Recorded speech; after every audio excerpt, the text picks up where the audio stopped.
আজকে আমি আরেকটা দারুণ মজার রেসিপি নিয়ে হাজির হয়েছি। শাপলা দিয়ে মাছের তরকারি আর মাছের ডিম দিয়ে শাপলা ভাজি খেতে হয় অসাধারণ মজার।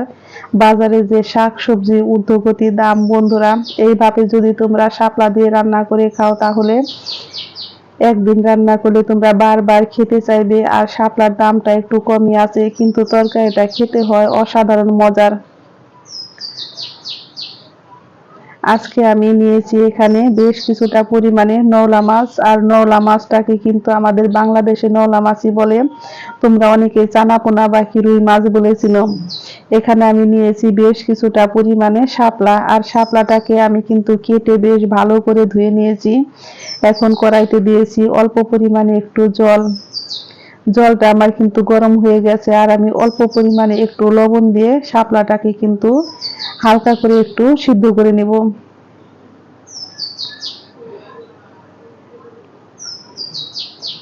আর শাপলা দেখো সিদ্ধ করাতে কিন্তু একটা কালো কালারের জল কিন্তু বের হচ্ছে শাপলা থেকে। আর আমার শাপলাটা কিন্তু সিদ্ধ হয়ে গেছে, এখন আমি কড়াই থেকে তুলে নিব। এই শাপলাটা কিন্তু বেশি সিদ্ধ করার প্রয়োজন নেই, অল্প একটু সিদ্ধ করলেই হয়ে যায়। আর আমরা যদি এইভাবে শাপলা দিয়ে তরকারি রান্না করি বন্ধুরা, তাহলে খেতেও হয় অসাধারণ মজার। আমি ভাজির জন্য যে শাপলা কেটে ধুয়ে রেখেছি, সেই শাপলাটাকেও আমি এখন একটু সিদ্ধ করে নেব।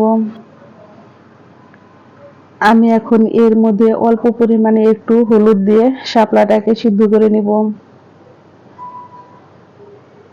আমি কিন্তু এর মধ্যে এখন কোনো লবণ ব্যবহার করব না, এইভাবেই হলুদটা দিয়ে আমি শাপলাটাকে সিদ্ধ করে নিব। আর খুব বেশি কিন্তু সিদ্ধ করার প্রয়োজন নেই, অল্প একটু নেড়ে চেড়ে নামিয়ে নিলেই হবে। আর দেখো শাপলার কালারটাও হয় কিন্তু দারুণ সুন্দর।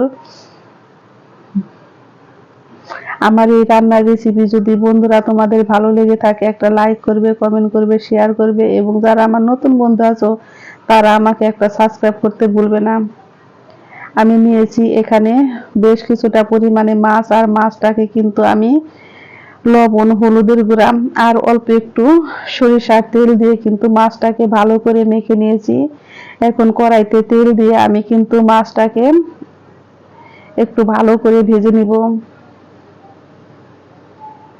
আর টাটকা মাছ বন্ধুরা কিন্তু বেশি ভাজার প্রয়োজন নেই, অল্প হালকা করে একটু ভেজে নিলেই কিন্তু এই মাছের খেতে হয় অনেক মজার।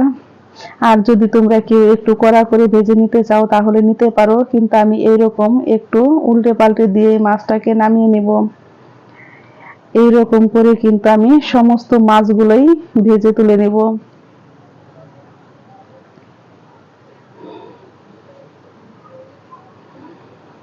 মাছ ভাজা তেলের মধ্যে আমি দিয়েছি অল্প পরিমাণে একটু কালো জিরে, আর দিয়ে দিব এখন 2 থেকে 3টা কাঁচামরিচ চেরা। আর কাঁচামরিচ কিন্তু অবশ্যই তেলে দিবে, তাহলে দেখবে তরকারির সেন্ট হয় অন্যরকম। আর দিয়ে দিয়েছি আমি বড় সাইজের একটা পেঁয়াজ কুচি। পেঁয়াজটাকেও একটু হালকা করে ভেজে নিয়ে আমি এর মধ্যে দিয়ে দিয়েছি 1/2 চা চামচ পরিমাণে আদা রসুন বাটা।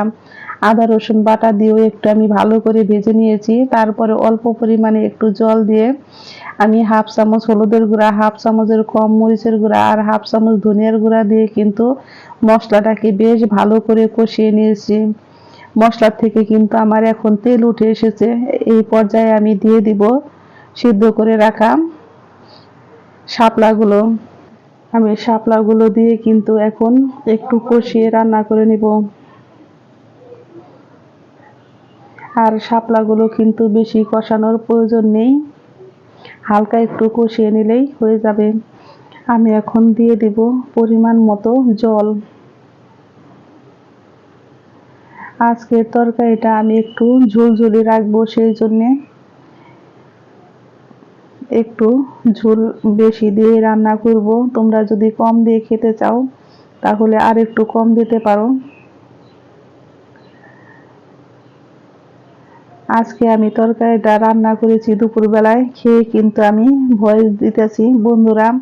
এই তরকারিটা খেতে যে এত মজার হয়েছে, আর আমার 2 ছেলের তো খুবই পছন্দ হয়েছে এইভাবে শাপলা দিয়ে মাছের তরকারি।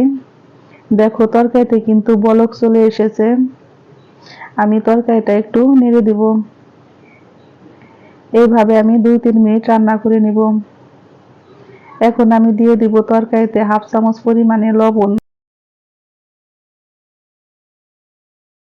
আমি মাছগুলো দিয়ে দিয়েছি। এখন 4 থেকে 5 মিনিট এইভাবে আমি রান্না করে নিব। আর মাছগুলো কিন্তু আমি বেশি নাড়াচাড়া করব না, কারণ মাছগুলো কিন্তু এমনিতেই নতুন জলের মাছ, নরম হয়। আর বেশি নাড়াচাড়া করলে কিন্তু ভেঙে যাবে, সেই জন্য আমি হালকা একটু নেড়ে দিয়েছি। আমি আর একটা কড়াইতে দিয়েছি অল্প পরিমাণে একটু পোলাওর চাল, আর দিয়েছি আমি 1 চামচ পরিমাণে জিরা। আমি এটাকে বেশ ভালো করে ভেজে মিক্সারে গুঁড়ো করে নিব। আমি মিক্সারে গুঁড়ো করে নিয়েছি। এখন আমি 1 চামচ পরিমাণে দিয়েছি এই মশলাটা। আর এই মশলাটা দিয়ে যদি বন্ধুরা তোমরা রান্না করো, তাহলে তরকারিটা দেখবে খেতে হয় অসাধারণ মজার। আর তরকারি কিন্তু তোমাদের একটু ঘন ঘন হবে, আর স্বাদও হবে অন্য রকমের মজার।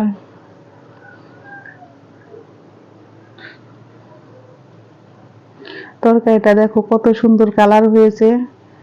আমি তরকারিটা এখন লবণ দেখে নিব ঠিক আছে কিনা। হ্যাঁ, আমার তরকারিটা লবণ ঠিক আছে। আমি এখন চুলায় থেকে নামিয়ে নিব। আমি আর একটা কড়াইতে দিয়েছি অল্প পরিমাণে একটু জল, আর মাছের ডিম, 1/2 চামচ লবণ আর 1/2 চামচ হলুদের গুঁড়া দিয়ে আমি ডিমটাকে সিদ্ধ করে নিব। জলটা আমার শুকিয়ে গেছে। এখন আমি ডিমটাকে হালকা করে একটু নেড়ে নিব। এর মধ্যে আমি দিয়ে দিব অল্প পরিমাণে একটু সরিষার তেল, আর তেল দিয়ে ডিমটাকে আমি আবারও 2 থেকে 3 মিনিট একটু ভেজে নিব।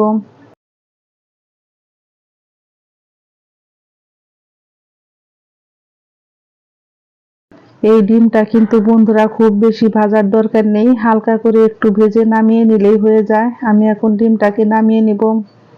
কড়াইতে দিয়েছি আবারও বেশ কিছুটা পরিমাণে সরিষার তেল, একটা কাঁচামরিচ, একটু কালো জিরে ফোড়ন দিয়েছি, আর দিয়ে দিয়েছি কাঁচামরিচ, পেঁয়াজ কুচি, 1 কোয়া রসুন কুচি।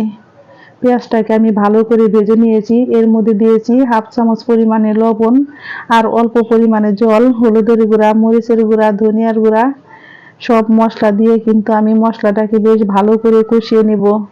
মশলা থেকে আমার তেল উঠে এসেছে। এখন আমি দিয়ে দিব সিদ্ধ করে রাখা শাপলাগুলো।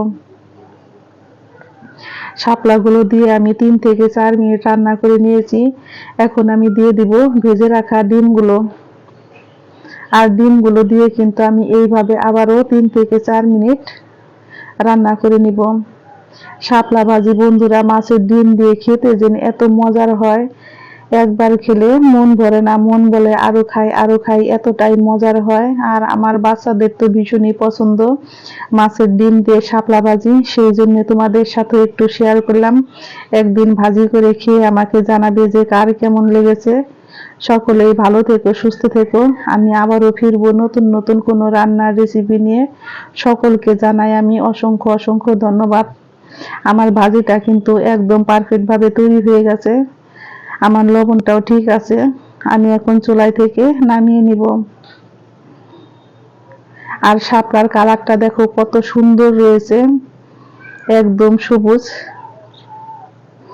খেতেও হয় বন্ধুরা দারুণ মজা।